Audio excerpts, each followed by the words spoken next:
4 декември 2022 година, централно издание на Дневникот на КТВ. Добра вечер. Неколку училишта во Кавадарци утринава беа евакуирани поради дојави за поставени експлозивни направи. По направените антитерористички проверки од единици на Министерството за внатрешни работи беше утврдено дека станува збор за лажни дојави. Министерството за внатрешни работи ја известува јавноста дека се направени сите потребни проверки во врска со упатените закани по електронски пат во училиштата во Кавадарци и ја известува јавноста дека се работи за лажни пријави. Веднаш по добиените пријави од страна на училиштата направени се сите неопходни безбедносни проверки и од страна на полициските службеници безбедно се евакуирани сите училишта. Станува збор за лажни пријави и се преземаат мерки за расчистување на случајот. Место за паника нема. Училиштата се безбедни по направените проверки од МВР, вели во изјава за КТВ градоначалникот Митко Јанчев. Училиштата во Кавадарци имаат видеонадзор, дел од нив имаат алармни системи и физичко обезбедување, додава Јанчев. Мојата порека до учениците пред се, до наставниот кадар, до родителите, до сите кавадарчани е дека просто за паника нема. Чисто од предострожност и од делот на дојавите кои што ги имаме добиено по училишните мејлови на самите директори и можем да укажеме на тоа дека сите пријави се пристигнати на имејлови и од содржината на самите имејлови дека во самото училиште има поставено експлозивни направи и замолуваат да се испразни училишто пошто може да дојде до експлозија. И на крајот се заблагодаруваат во мејлот, така да еден мејл составен во делот на стварање на паника и стварање на несигурност кај луѓето. Значи, со оглед на тоа дека и во цела Македонија речиси скоро и на Балканот во повеќе земји се случуваат истите хакерски ситуации, ние нема да оставиме на случајност ниту Министерство за внатрешни работи, ниту другите единици. Нормално дека си ги зајактиме мерките по самите училишти, по самите јавни институции, по сите надлежности кои што ги имаме и ги уверуваме сите граѓани и учениците дека безбедноста ќе биде пред се.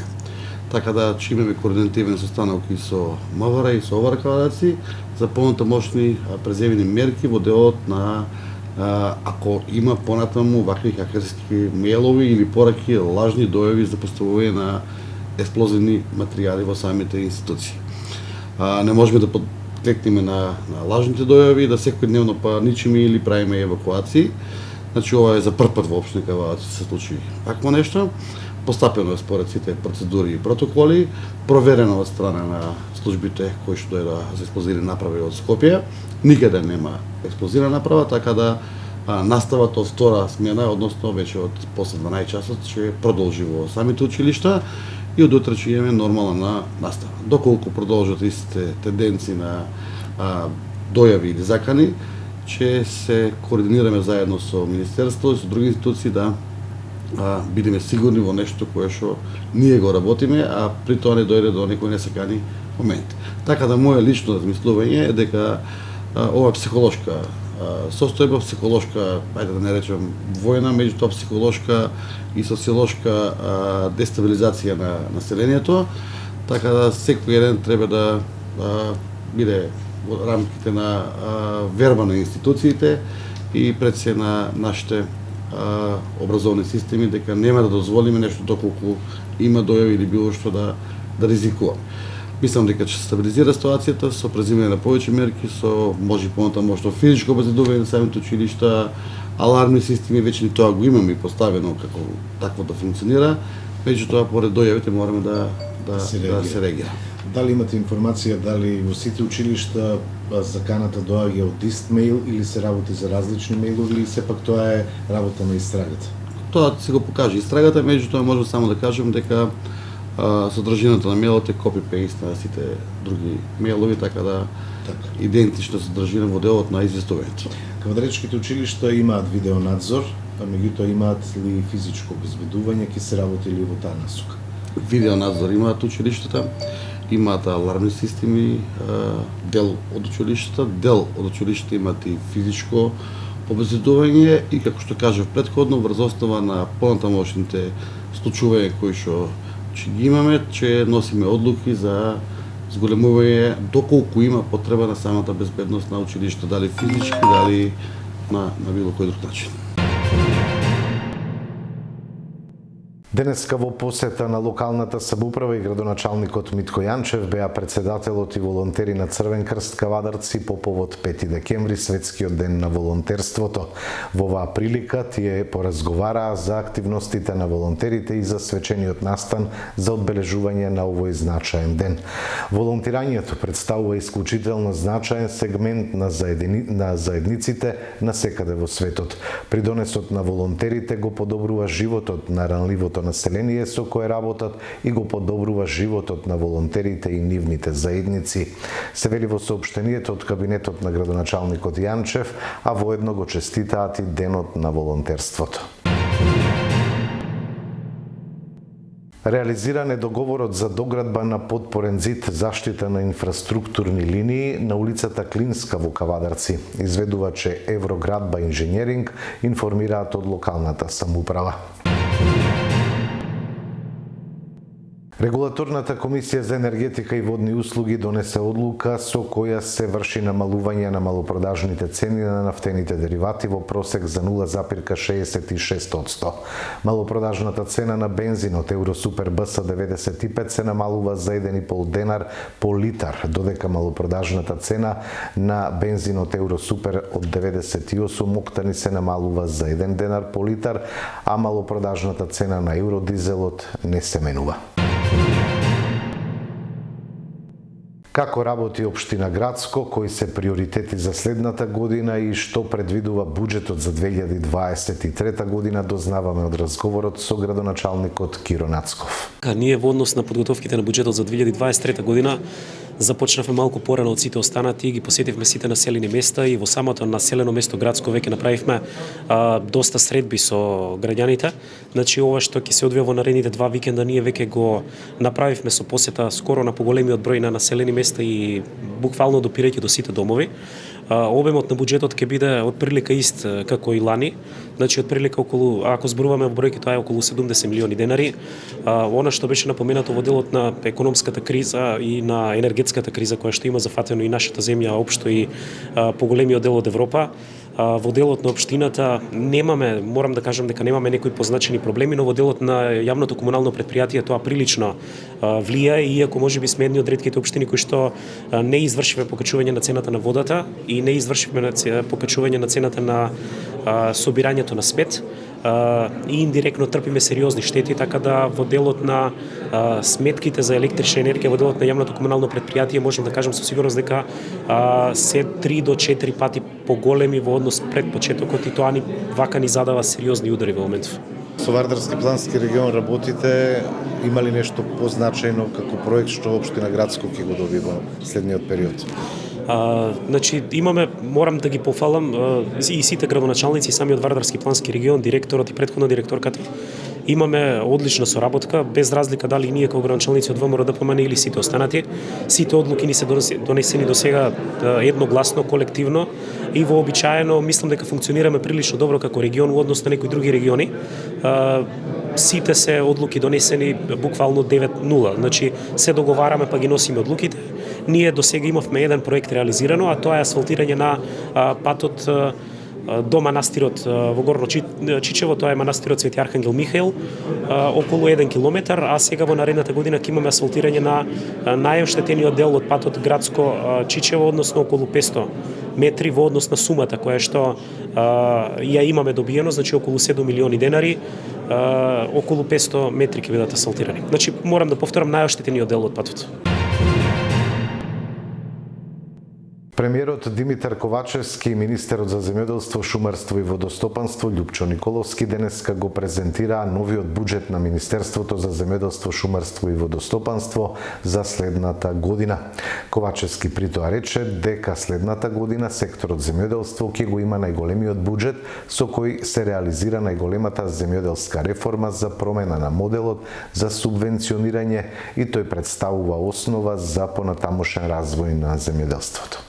Денес е втората од серијата пресконференции кои што ги одржуваме тука во владата. Првата беше со министерот Бесими за главните аспекти на буџетот за 2023 година. Денес ќе го представиме буџетот на Министерството за земјоделство, шумарство и водостопанство за 2023 година. Заедно со министерот Николовски ќе го презентираме, а на сите детали ќе се осврне ресорниот министер. За следната година го имаме најголемиот буџет за земјоделство со кој се реализира најголемата земјоделска реформа за промена на моделот на субвенционирање и тој представува основа за понатамошен развој на земјоделството.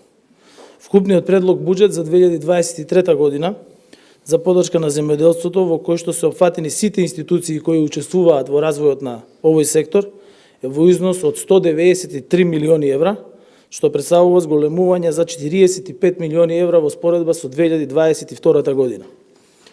Вака проектираниот треба да обезбеди сигурност, стабилност и основа за развој на земјоделството, што крајно ќе влијае на вкупниот економски раст.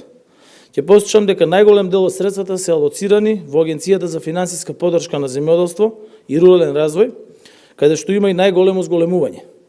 Во 2023 година агенцијата ќе располага со 140 милиони евра, од кои 114 милиони евра се наменети за исплата на субвенции и спроведување на најголемата реформа во земјоделството. Поединечно за деталите на предлог буџетот ќе зборува министерот Николовски, а јас ќе се задржам на неколку сегменти од предлог буџетот за 2023 година во делот на земјоделството. Како и сите предлог буџети на министерствата, така и предлог буџетот за земјоделство за 2023 година е развоен, базиран на мерки за поддршка на земјоделците, антикризни мерки за одржливо изголемено домашно производство на храна, односно на земјоделски производи во услови на криза, капитални инвестиции и модернизација на земјоделството на среден и на долг рок. Предлог буџетот за земјоделство за 2023 година се темели на неколку цели. Почетокот на авансната исплата на субвенциите и на време на исплата на сите субвенции, одржливо изголемено домашно производство на храна, капитални инвестиции, зголемени инвестиции преку програмата за рурален развој, модернизација на македонското земјоделство. Во 2023 година започнува најголемата реформа во земјоделството. За прв пат по европски терк се воведува новиот декапалинг систем за распределба и исплата на субвенциите. Земјоделците ќе имаат аванс на исплата на субвенциите, ќе ги добиваат парите тогаш кога им се најпотребни, да можат навреме да се подготват за новата производствена сезона, да можат да вложуваат во модернизирање и зголемување на производството. Во тој контекст дополнителна поддршка добиваат оние земјоделци кои ќе се насочат кон производство на стратешки култури со користење на сертифицирано семе и производот ќе го предадат кај регистрирани капацитети или земјоделски задруги. Дополнителна поддршка е предвидена и за земјоделците кои од своето производство создаваат финален производ за продажба. И наредната година продолжува реализацијата на планот за производство на храна, заедно со интервентната програма, кои согласно тековните состојби ќе се дополнуваат со нови мерки за помош на земјоделците и за зголемување на домашното производство на храна во услови на криза. Зголемувањето на домашното производство е директно условено од капиталните инвестиции во водостопанската инфраструктура и наводнувањето на земјоделските посеви. Затоа и наредната година силен фокус ставаме на капиталните инвестиции во модерни системи и брани за наводнување, што крајно ќе придонесат за намалување на трошоците и загубите во производството, а од друга страна ќе придонесат за создавање на модерно и европско земјоделство. Тука би извел неколку клучни инвестиции, како што е браната Конско, во вредност од 40 милиони евра, чија што изработка започна пред 3,5 години и завршува во првиот квартал од 2023 година. Ова е најголемиот капитален проект за водоснабдување во последните 50 години. Следната година завршува изградбата на хидросистемот Равен Речица во вредност од 15 милиони евра. Продолжува изградбата на браната Речани, како и реализацијата на програмата за наводнување на Северна Македонија, кој вклучува изградба на 4 системи за наводнување во рамки на речниот слив на река Вардар, почеток на изградба на браната на река Слупчанска и уште други капитални инвестиции за кои ќе говори министерот Николовски во детали. Во 2023 година со предлог буџетот продолжуваат инвестициите преку мерките за програмата за рурален развој, како што е поддршката на малите винарии, за жените земјоделки, за развој на задругите и за младите земјоделци. Не можеме да зборуваме за развиено земјоделско производство ако немаме современи откупни и дистрибутивни центри. Следната 2023 година почнува изградбата на двата откупни центри во Струмица и Ресен и на Агрофуд платформата во Скопје преку проектот за модернизација на земјоделството финансиран од Светската банка. Со овој проект, кој е вреден 50 милиони евра, се обезбедува сигурен и организиран пласман на земјоделските производи, како и безбедни синџири за снабдување со здрава храна за нашите граѓани. Нашата крајна цел е да имаме повеќе домашна храна, да не зависиме од увоз, да создадеме модерно и конкурентно земјоделско производство со мотивирани и задоволни земјоделци. Во изминатите 5 години покажавме и докажавме што значи вистинска грижа за земјоделците, за цел еден сектор кој не само што има важен удел во економијата, туку и во нашите животи, бидејќи не можеме да живееме без храна. Ветив дека никој нема да биде оставен сам и преку конкретни и таргетирани мерки навремено одговараме на секој предизвик од кризата. Имаме доволно храна, имаме енергијски струја, ги помагаме најранливите. Поддршката за земјоделците и за земјоделството продолжува и следната 2023 година. Преку континуираната и силна поддршка за земјоделството и земјоделците ја развиваме и економијата затоа што влогов во овој сектор значи влог во развојот на државата. Имаме вредни земјоделци, имаме климатски и почвени услови, имаме развојни субвенции и програми, имаме развоен предлог буџет за 2023 година и затоа верувам дека ќе успееме во исполнувањето на целта за овој сектор да биде еден од двигателите на нашата економија. Ви благодарам. Со буџетот за 2023 не се решава проблемот со откупот, народот плаќа храна поскапа и за 50%, а родот на земјоделците скапува на нивите, реагираше председателот на Комисијата за земјоделство при опозиционата ВМРО ДПМН Цветан Трипуновски. 6 години СДС во земјоделството, 6 години пропаст и разочарани земјоделци. Сега повеќе од било кога порано државата си заменуваат земјоделците. Државната земја наместо на вистинските земјоделци ја дадоа на блиски луѓе кои истата не ја работат, а користат субвенции. Овче полието, Пелагонија и другите земјоделски региони се со празни ниви. Тие ниви се дадени во посет на луѓе блиски до власта и не се обработуваат. 6 години нема поголемо производство и тоа што ќе се произведе нема каде да се продаде. Во Македонија на нивите скапува храна. И внимавајте, скапува храна кога храната во светот поскапи и до 50%. Кај кого е вината? Кај земјоделците сигурно не е. Во буџетот за 2023 година, како гломазен, нема предвидено ниту средства, ниту има стратегија како ќе се реши проблемот со пласманот на земјоделските производи. Доколку власта е неспособна да организира продажба надвор од државата, тогаш може да обезбеди откуп од нивите и барем во рамките на Република Македонија народот да плаќа поевтин зеленчук и овошје. Сега како што е, народот плаќа скапа храна. Произведеното од земјоделците скапува на нива, а на пазарите и маркетите има скапа увозна храна, овошје и зеленчук. Почитувани, буџетот за земјоделие за 2023 година, со која власта денес се фали, ќе заврши во џебот на луѓето околу Николовски, Ковачевски и Ахмети, но не и кај вистинските земјоделци. Нема пари за исплата на заостанатите субвенции, нема пари за инвестиции во земјоделството, нема пари за инвестиции во водостопанството, ниту за исплата на штетите од временските непогоди во изминативе неколку години. Земјоделците од Стајковци, од Ресен, од Тиквешијата, од цела Македонија и по 5 години чекаат субвенции и надомест на штети за своите посеви и насади. Ке чека Екрем од Арачиново, ке чека и Трајче од Струмица, затоа што Љупчо Николовски и Димитар Ковачевски, заедно со Али Ахмети, имаат други приоритети, но не и решавај на реалните проблеми.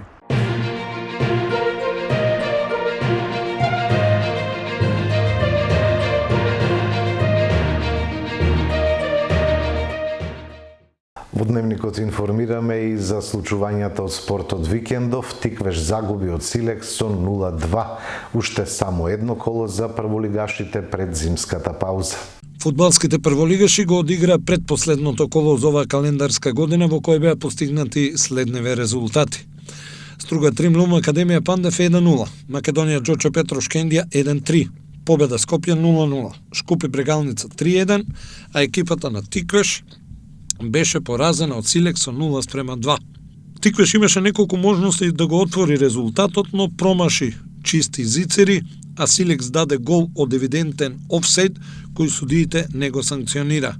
Кратовчани ја искористија психичката дестабилизација кај кавадарчани и постигнаа уште еден гол за победа од конечни 0-2.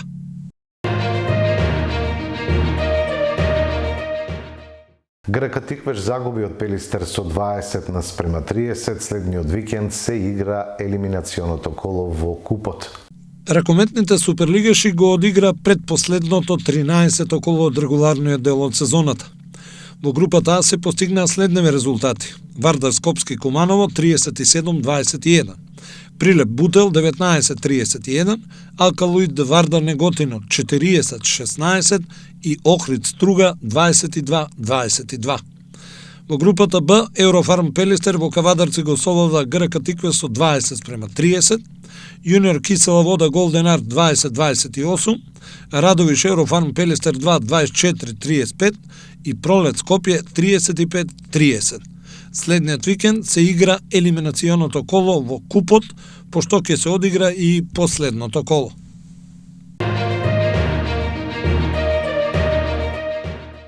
Кошаркарите го одиграа 8-то коло, Јан Бор го декласираше Спорт Тим, а Про Баскет загуби на гостувањето кај Гризли. Во првата машка кошаркарска лига овој викенд се одиграа средбите од 8-то коло. ТФТ Феникс 74-79, ФНП Струмица 89-80, Работнички Куманово 119-83 и Гостивар Чаир 86-68. Денеска својот надпревар ќе го одиграат Пелистер и Кожув, а утре ќе се сретнат МЗТ и Евроникел. По репрезентативната пауза, девојките од групата А го одиграа 6-то коло. Вардар Бадел 69-55, МЗТ Баскет Кам 77-80, Крива Плананка Струга 70-63 и Гризли Про Баскет 70-38. Во групата Б на програмата беа средбите од 8-то коло во кој беа постигнати следневи резултати. Шкупи Пониква 72-62, Патриот Пелистер 95-51, Гостива Ринија 52-28 и во Кавадарци Јан Бор лесно ги доби комшиките од Спорт Тим Неготино со резултат 75-35.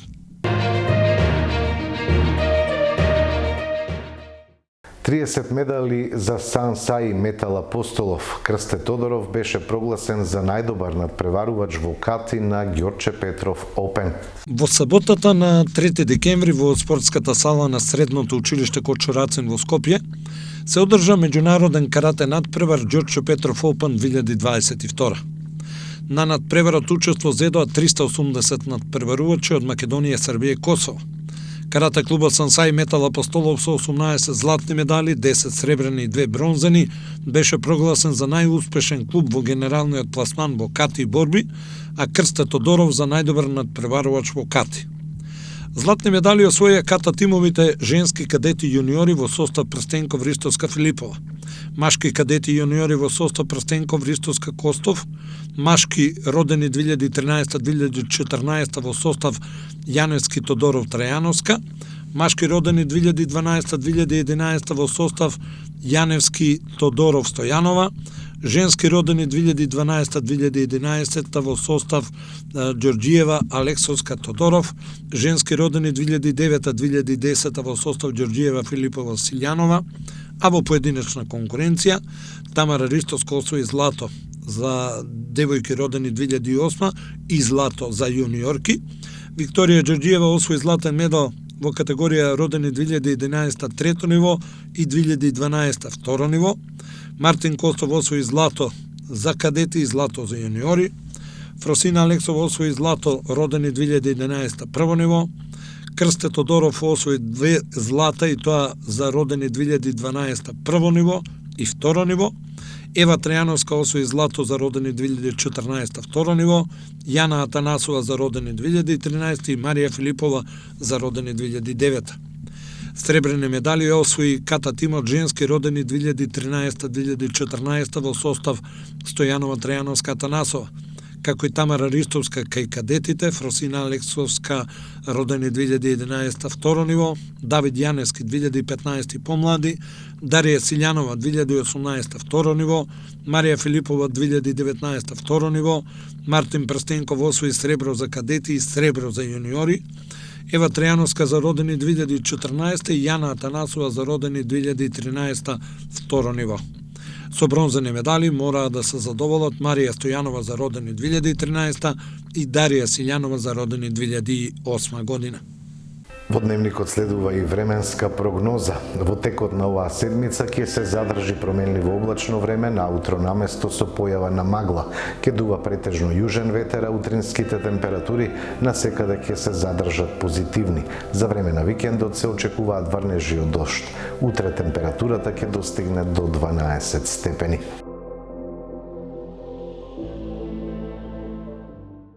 Го завршуваме централниот дневник, уште еднаш информираме дека сите дојави кои беа доставени до мејл адресите на училиштата беа лажни. Наставата продолжи во втора смена, а наставата нормално ќе продолжи во текот на утрешниот ден во сите училишта. Благодарам за вниманието и довербата, имајте пријатни мигови со нашата програма.